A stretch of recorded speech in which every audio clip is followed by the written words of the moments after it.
जय गुरुदेव। विभूति पाद। पिछले पाद में अष्टांग योग के प्रथम 5 बहिरंगों का वर्णन किया गया है, जिसमें चेतन शक्ति प्रत्यक चेतना होकर अंतर्मुखी प्रवाहित होने लगती है। शक्ति के अंतर्मुखी प्रवाहित होने के साथ ही मन तथा इंद्रियां अंतर्मुखी नहीं हो जाते। मन इंद्रियां जन्म जन्मांतर से बहिर्मुखी बनी हैं। अंतर में जगदाभिमुखी संस्कारों का अथाह भंडार है। अहंकार भी अभिमान का रूप धारण कर कर्ता भोक्ता बना बैठा है। काम क्रोध लोभ तथा मोह आदि भी चित्त में डेरा जमाए बैठे हैं। अंतर जागृत शक्ति को अपनी क्रियाशीलता के माध्यम से सबको क्षीण करना है। चेतना की तरह ही मन इंद्रियों को भी अंतर्मुखी करना है। जब तक यह नहीं हो जाता, तब तक साधन अपने मन तथा इंद्रियों को जगत से हटाने तक सीमित रहता है। शक्ति की क्रियाएं अंतर में होते हुए भी साधन बहिरंग ही कहा जाता है। जब शक्ति संस्कारों को कुरेद कुरेद कर तथा हिला हिलाकर अपनी क्रियाशीलता से क्षीण कर देती है, तब मन तथा इंद्रियां अंतर्मुखी हो जाती हैं। जगत तथा उसके विषय समक्ष होते हुए भी उनके प्रति उदासीनता का भाव विकसित हो जाता है। यही प्रत्याहार की स्थिति कही जाती है।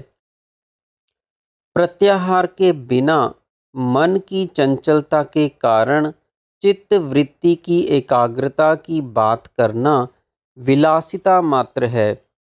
यही शक्ति का फाटक के अंदर प्रवेश करना कहा जाता है। तब शक्ति की अंतरंग यात्रा आरंभ हो जाती है। बाहर का फाटक बंद हो जाता है। जगत के विषय हस्तक्षेप नहीं करते। वैसे धारणा, ध्यान, समाधि का अंतरंग साधन बहिरंग साधन के साथ साथ भी होता था, किंतु उसका मुख्य लक्ष्य अंतर्मुखी एकाग्रता ना होकर अंदर से मन इंद्रियों को अंदर की ओर खींचना था। प्रत्याहार सिद्ध हो जाने पर बहिरंग साधन गौण हो जाता है तथा अंतरंग साधकों का उद्देश्य एकाग्रता प्राप्त करना हो जाता है। इस पाद का शीर्षक विभूति पाद है, क्योंकि यौगिक सिद्धियों का कारण ध्येयाकार एकाग्रता ही है। वैसे ये विभूतियाँ कोई योग मार्ग का लक्ष्य नहीं है तथा ना ही यह योग है, अपितु योग की उच्च भूमिका की प्राप्ति में प्रतिबंधक ही है। किंतु इनसे सामान्य जनों के मन में योग मार्ग के प्रति श्रद्धा अवश्य उत्पन्न हो जाती है। दूसरे साधक को मन में यह विश्वास भी हो जाता है कि वह ठीक दिशा की ओर बढ़ रहा है। सर्वप्रथम अंतरंग साधन के प्रथम अंग धारणा का वर्णन करते हैं।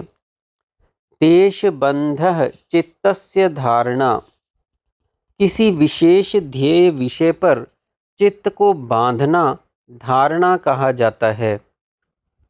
देश का अर्थ मूलाधार, स्वाधिष्ठान, मणिपुर, अनाहत आदि 6 चक्र हैं, अथवा किसी बाह्य विषय जैसे कोई पुष्प, प्रतिमा, मंदिर, नदी, जलाशय आदि ध्येयाकार पदार्थ हैं।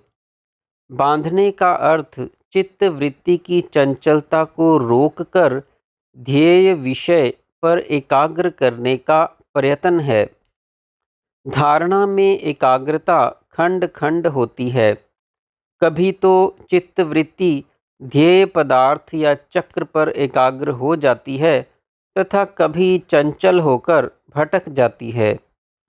धारणा ध्यान के प्रयत्न को किसी ध्येय विषय को धारण करने को कहा जाता है। जब अंतर में प्रत्यक्ष चेतना क्रियाशील हो जाती है तो उसकी क्रियाएं साधक के अंदर में विभिन्न चक्रों पर होती हैं। साधक का उसी समय कर्तव्य है कि घटित होने वाली क्रिया पर अपना लक्ष्य सिद्ध करे। यदि कभी क्रिया में ही उसके समक्ष कोई बाह्य पदार्थ आ जाए तो उस पर एकाग्रता करे। इस प्रकार क्रिया के बदलते रहने पर भी उसका लक्ष्य क्रिया को घटित करने वाली चेतन शक्ति पर बना रहेगा। ध्यान रहे कि साधन में होने वाली सभी क्रियाएं संस्कारों के आधार पर चेतन शक्ति की ही क्रियाएं हैं।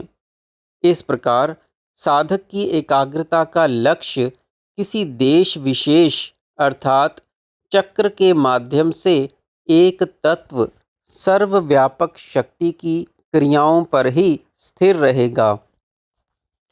धारणा की स्थिति में ध्यान खंड खंड होता है। बीच बीच में वृत्ति चंचल हो जाती है जिससे ध्यान अन्यत्र चला जाता है।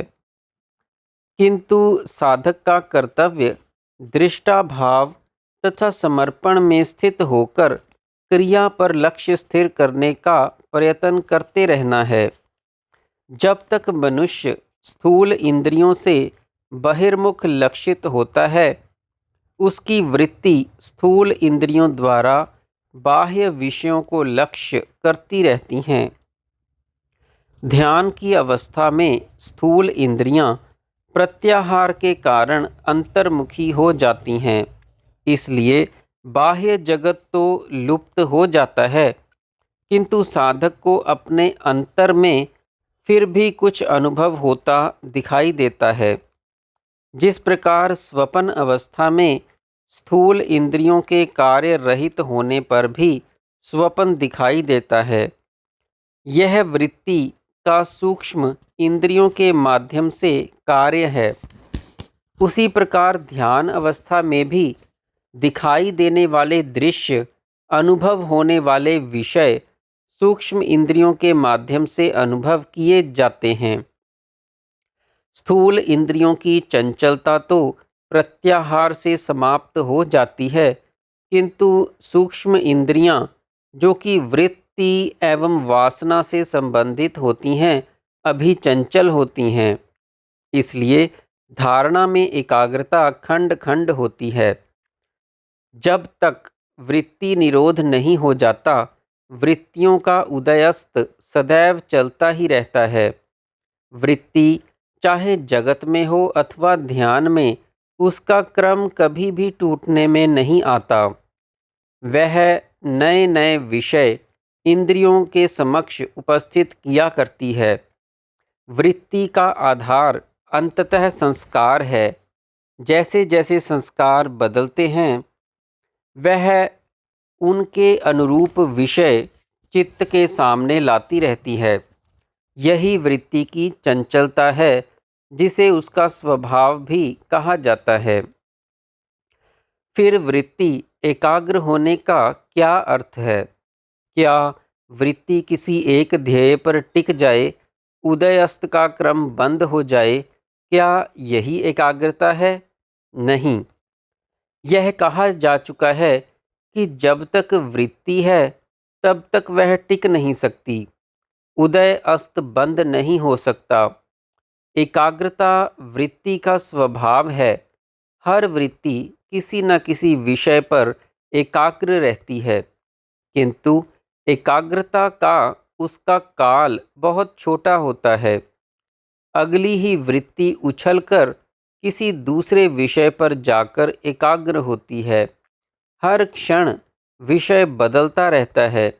यही वृत्ति की चंचलता कही जाती है। जब प्रत्येक उदय होने वाली वृत्ति एक ही विषय को बार बार समक्ष उपस्थित करती रहे तो वही वृत्ति की एकाग्रता हो जाती है। जिस प्रकार फिल्म में फोटो अलग अलग होने पर भी पर्दे पर दृश्य की तारतम्यता बनी रहती है, उसी प्रकार एक ही विषय बार बार सामने आते रहने पर उसकी स्थिरता बनी रहती है। यही एकाग्रता है।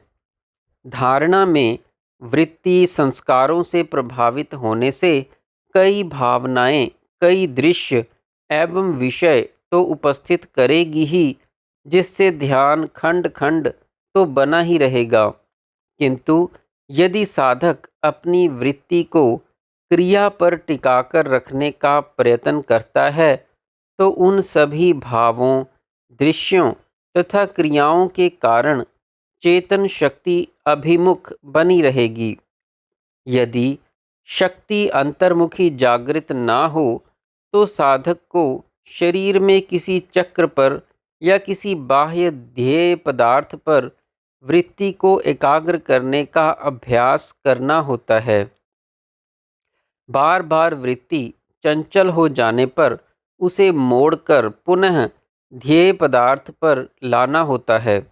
किंतु प्रत्यक्ष अनुभव के अभाव में यह प्रयत्न भावात्मक ही होता है, जिसका सफल होना बहुत कठिन है। यह धारणा के स्थान पर ही खड़े रहता है। जय गुरुदेव।